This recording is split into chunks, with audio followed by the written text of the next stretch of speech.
Okay ပါကျွန်တော်ကကောင်းချင်ရတော့တည်တဲ့အတိုင်းပဲเนาะဒီနေ့ကောင်းချင်ကဘယ်သူပဲဝါရဲရန်တိုက်နေတာလဲဆိုတော့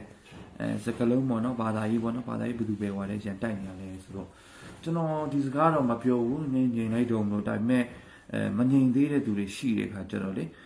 အထူးသဖြင့်ကအဲ့ဒါမပြောလို့မရတော့ဘူးပေါ့เนาะကျွန်တော်တို့လည်းဒါခဏနဲ့ငြိမ်သွားမယ်ထင်လို့တော်တော်လေးတော့ကျွန်တော်တို့ကလည်းတီးခံခဲ့ကြရတာကိုအဲ့တော့ပြောပြချင်တာအခုမငြိမ်တဲ့သူတွေဆိုဘယ်သူလဲသိမယ်အထူးသဖြင့်ကိုကျော်ကြီးဆိုမှပေါ့နော်ဟိုဘယ်လိုမျက်နှာမပြတဲ့တယောက်မဟုတ်ဘူးနော်ဟိုကျော်ကြီးဆိုလည်းမျက်နှာမပြပဲဒါဗုဒ္ဓဘာသာဖက်ကနေတချို့ဖော်ထုတ်ရေးလုပ်တဲ့သူပြောတာမဟုတ်ဘူးဒီလုံးဝမျက်နှာပြပြီးတော့မှ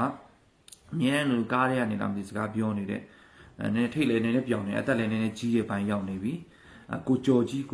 ဆိုတဲ့တယောက်ကပြောနေတာပေါ့သူကကျွန်တော်တို့ခရိယန်ဘာသာတစ်ခုလုံးကို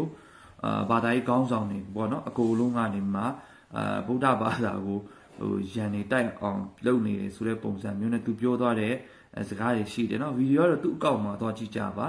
ကျွန်တော်တင်ရင်လည်းဖြက်ညက်ကတ်ဆိုပြီးမှပြောနေကြမှာဆိုလို့လေနော်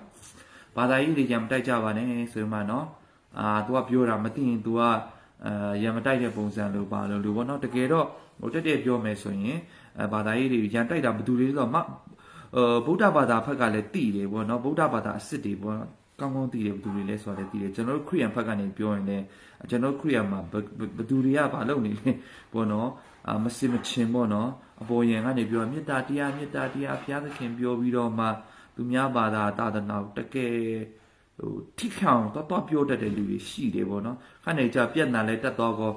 ဘာသာချင်းတူပဲပါဖြစ်ဘာသာပဲ꿰တာလူချင်းတူမြန်မာနိုင်ငံသားချင်းတူပဲမေတ္တာပဲပြရမှာဗောဒီလိုမလုပ်ကြပါနဲ့ဆိုပြီးတော့မှသူတို့ပဲအဲ့လိုအတန်ပြန်ထွက်လာတယ်ဒါခရိယန်ဘက်ကလည်းအဲ့လိုရှိတယ်ပေါ့နော်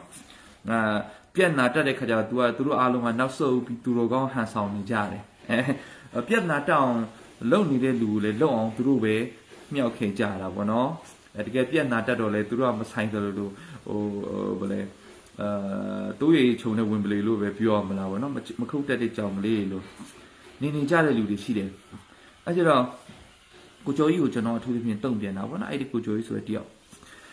ဘာသာရေးရန်တိုက်နေတာဘယ်သူတွေတိုက်နေတာလဲကိုကျော်ကြီးမလိန်ချင်းနော်မလိန်ချင်းမသိတဲ့လူတွေကိုသာသွားလိန်လို့ရမယ်နော်ကျွန်တော်ဗုဒ္ဓဘာသာဝင်တွေကိုလည်းနည်းနည်းငြိမ်စေချင်နေဆိုတော့ဘာကြောင့်လဲဆိုတော့ဟိုဟိမင်းသူကိုဖမ်းချင်တယ်ဖမ်းအခုတရားစွဲချင်တယ်ဆွဲကြပါတော့ဒါပေမဲ့